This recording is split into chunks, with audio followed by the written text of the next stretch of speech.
every person on social media should be verified by their name. That's, first of all, it's a national security. Nikki Haley wants the government to track your identity online? Yeah, I know. Sounds kind of creepy. We're gonna break it down, but first, welcome back to my channel. I'm Brad Polumbo. If you're new here, consider subscribing, sticking around, and if you enjoy this video, like, comment, yada yada yada. Now, let's turn to Nikki Haley, the GOP presidential candidate and former South Carolina governor. She has made some headlines this week for some pretty controversial comments she made during a Fox News interview. Take a listen. When I get into office, the first thing we have to do, social media accounts, social media companies, they have to show America their algorithms. Let us see why they're pushing what they're pushing. The second thing is every person on social media should be verified by their name. That's, first of all, it's a national security threat. When you do that, all of a sudden people have to stand by what they say, and it gets rid of the Russian bots, the Iranian bots, and the Chinese bots. And then you're going to get some civility when people know their name is next to what they say. Accountability. And they know their pastor and their family member is going to see it.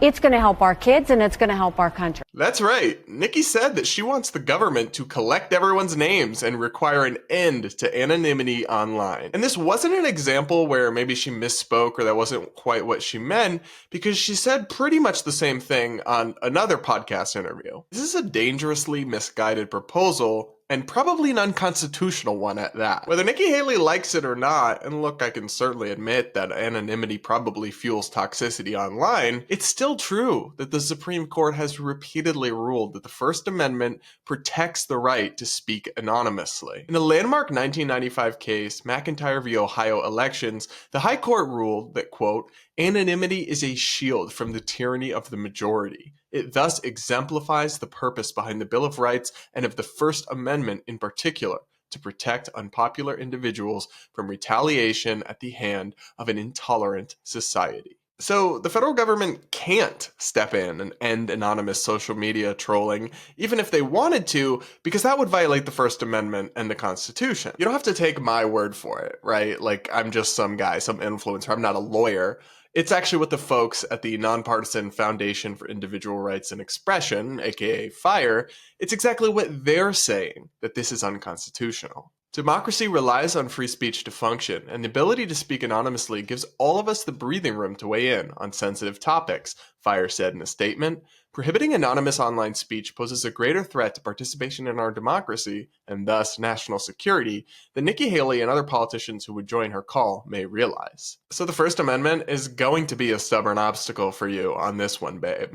Yet, even if we set the law and the Constitution aside, something presidential candidates probably shouldn't be doing, there are still all sorts of reasons why this is just a bad idea. For one, I mean, Republicans, including Nikki Haley, they complain about cancel culture all the time. And they're right that we now live in a society where in many elite liberal-dominated industries, simply voicing a dissenting opinion can get you fired. That's why it's more important now than ever that people are able to express themselves anonymously online, because they may well work in industries where speaking out could cost them their livelihood. They shouldn't have to choose between keeping their job and participating in our democracy. Or think about the many other situations where anonymity could be important, like when you have American citizens who maybe immigrated from an authoritarian regime in China or Iran, and they want to speak out against that regime, but they still have family members who live there and would almost certainly face retaliation, even imprisonment or death potentially,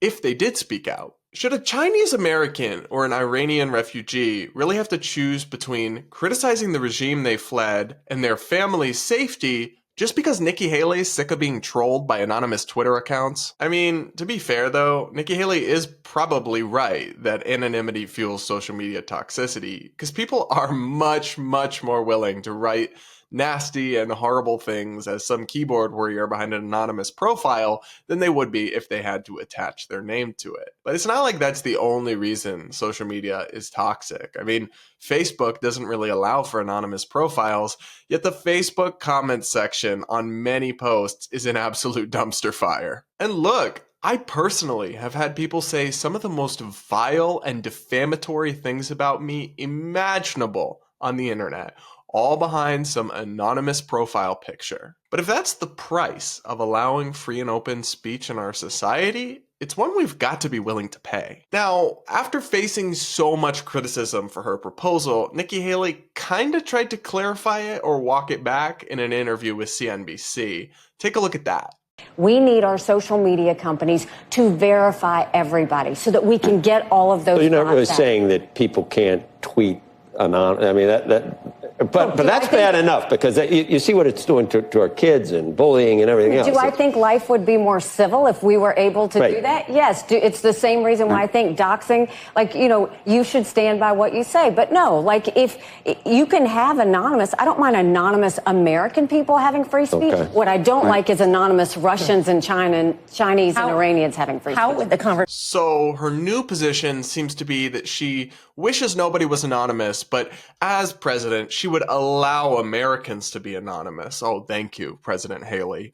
But she doesn't want foreign bots or other citizens in other countries to be allowed to be anonymous online. That is not at all what she originally said. So she has moved the goalposts here quite a bit without actually admitting she was wrong. While her new position sounds more plausible on the surface, it's still actually totally unworkable. Because the only way to enforce a restriction prohibiting foreign bots or foreign citizens from being anonymous would be for the companies to collect and verify the name of every user, which would still mean a de facto elimination of anonymity for Americans too, and defeat the entire point. Look, everybody makes mistakes and gets things wrong sometimes, but Nikki Haley is running to be president in a Republican Party that says it supports free speech and is against cancel culture. Yet she just betrayed those values and the First Amendment. Alright guys, that's it for this video. Let me know in the comments what you think. Should people be allowed to be anonymous online, even if it leads to mean tweets? Or should the government really do this and start cracking down on people? I've given you my opinion, but I also want to hear yours. So let me know in the comments below. And if you found this video thoughtful or interesting, please do consider liking, subscribing, yada yada yada. But if you're still here and you want more of my content, consider checking out my other recent videos here and here.